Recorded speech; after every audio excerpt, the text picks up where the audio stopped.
Hello everybody, welcome to the live session by Infinity Learn by Sri Chaitanya. I am Misbah, your maths educator, and in this session we are going to do the Pythagoras Theorem. So first we'll see the Pythagoras Theorem and then we'll be doing the proof of it, and then we'll be doing some problems on the basis of the Pythagoras Theorem. So let's start with it.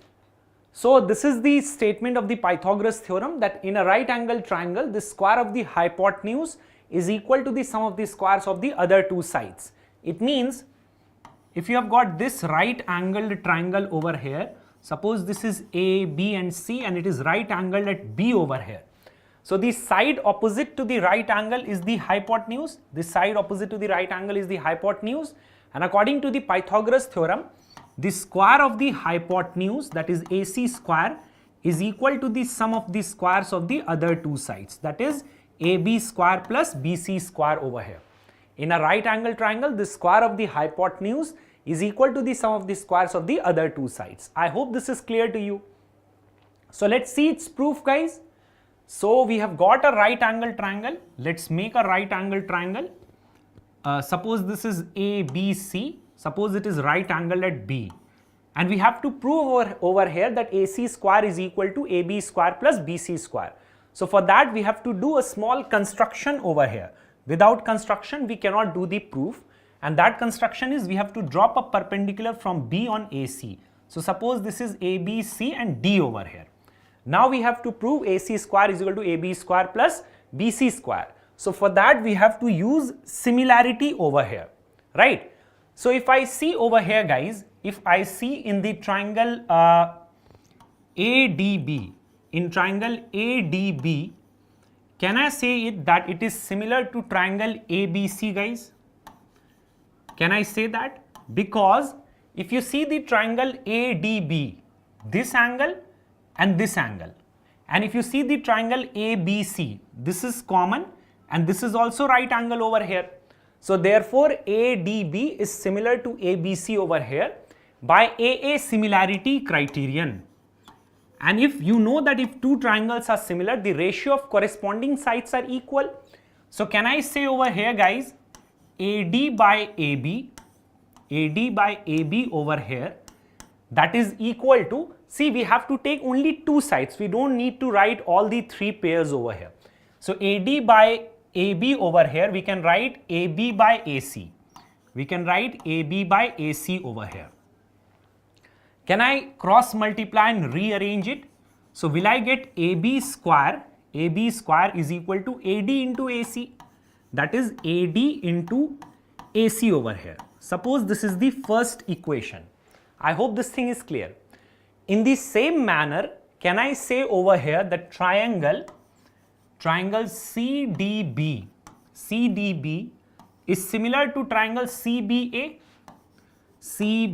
over here? The same reason, AA similarity criterion, because you see, if you see CDB, this angle, and if you see CBA, this angle is common, and then you see CDB, so this is 90, and then you say CBA, this is 90.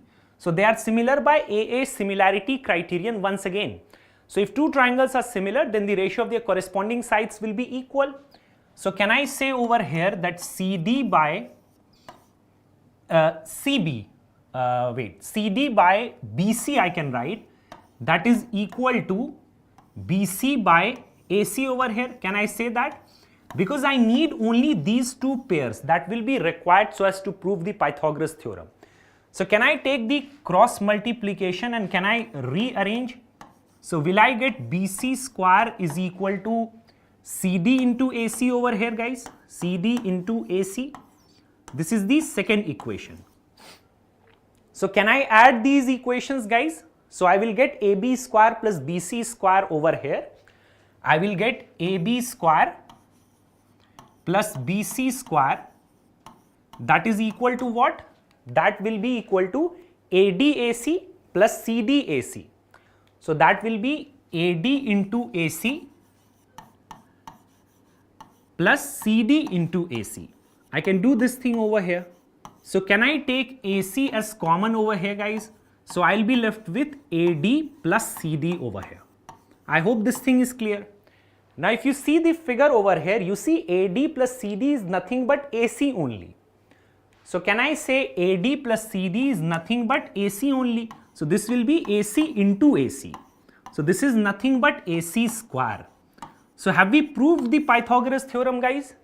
That in this right angle triangle ABC, right angled at B, AC square is equal to AB square plus BC square.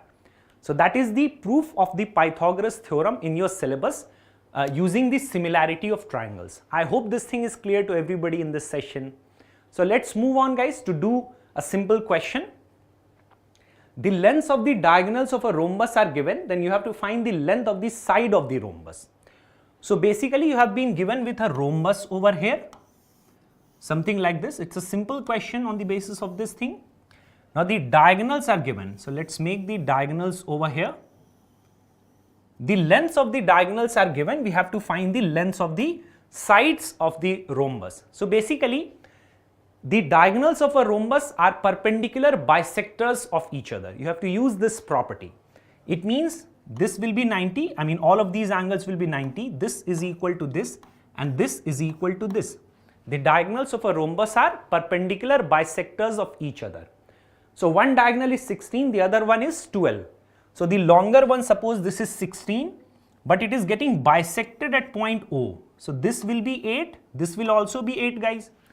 In the same manner, the other diagonal is 12 over here, but it is getting bisected at O. So if this is 6, this is also 6. So we have to find the length of the side of the rhombus. So can I use the Pythagoras theorem in this right angled triangle, guys? Right angled at AOD. So basically the side opposite to the right angle is the hypotenuse. So can I use the Pythagoras theorem? AD square will be equal to 6 square plus 8 square, guys. So 6 square is 36, 8 square is 64. 36 plus 64 is 100, which is nothing but 10 square.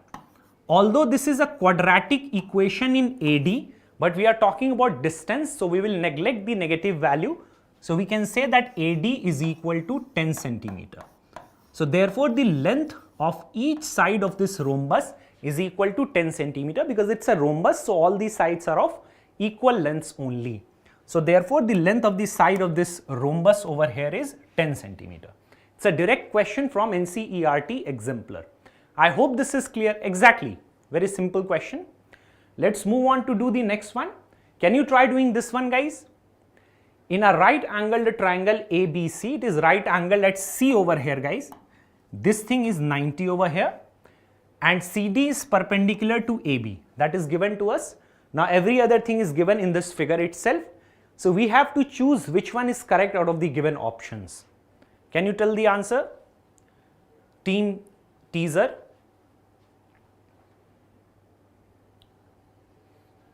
Can you tell the answer over here?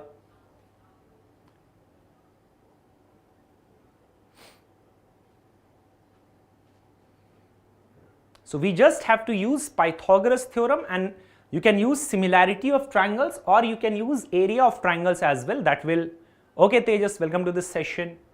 Try doing this one. Which part is correct over here?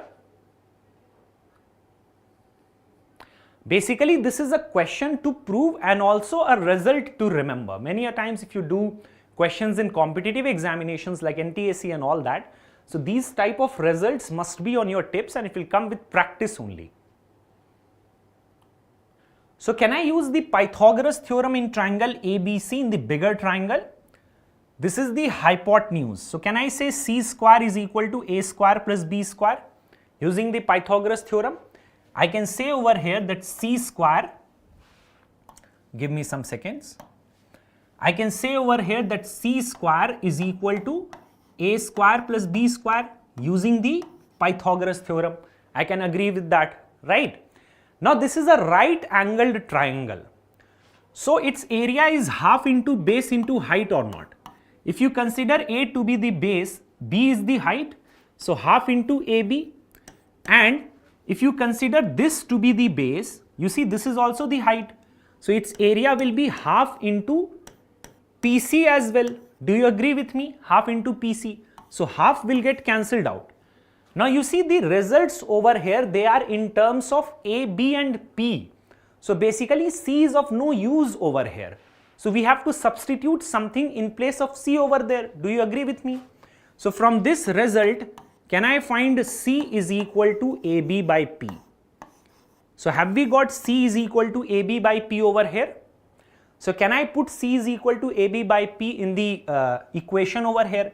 So let's do that. So ab by p, so c square is a square b square upon p square. A square b square upon p square, and that is a square plus b square. I hope this thing is clear. Now can we rearrange it? Can I take a square b square on the other side of the equation? So basically what will you get? I will get 1 by p square, that is equal to a square plus b square divided by a square b square. Can I further separate out the denominators like this? A square b square plus b square by a square b square. Do you agree with me, guys? So you see, from here a square will be cancelled out, 1 in the numerator, b square will be cancelled out, 1 in the numerator. So what have we got over here, guys? 1 by p square is equal to 1 by a square plus 1 by b square. Have we proved it? So basically, out of the given options, you will see that the first option is correct. And you have to remember it as a result as well, that if you have got a right angle triangle and if you drop a perpendicular on the hypotenuse from this vertex including the right angle, then 1 by square of this is equal to 1 by square of this plus 1 by square of this. It's an important result to remember as well. So you see, option A is correct. Is this clear, Tejas, team teaser? Any doubt in this?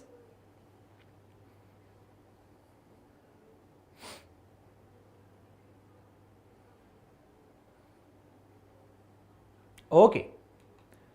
Now, needless to say, there are many other questions to practice, but let's see the converse of the Pythagoras theorem over here. That is also very simple. It states that if the square of one side of a triangle is equal to the sum of the squares of the other two sides, then the angle opposite to first side is a right angle. It means that if we have been given with a triangle like this, it is not a right angle triangle. Don't think that it is given to be a right angle triangle. It is converse of the Pythagoras theorem. So suppose it is ABC over here. If it is given that, suppose it is given that BC square, it is equal to AB square plus AC square.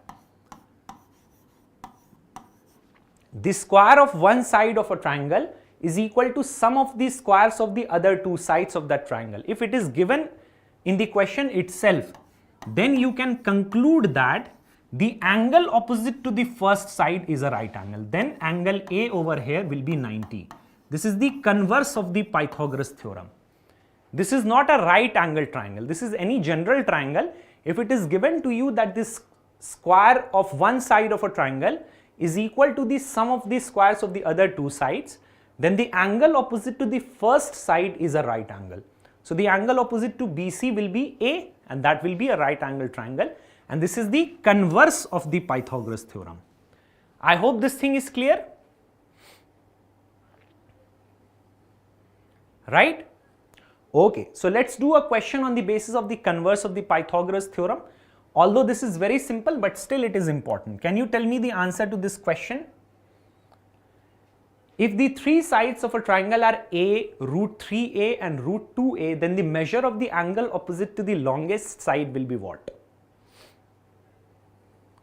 Then the measure of the angle opposite to the longest side you have to find over here.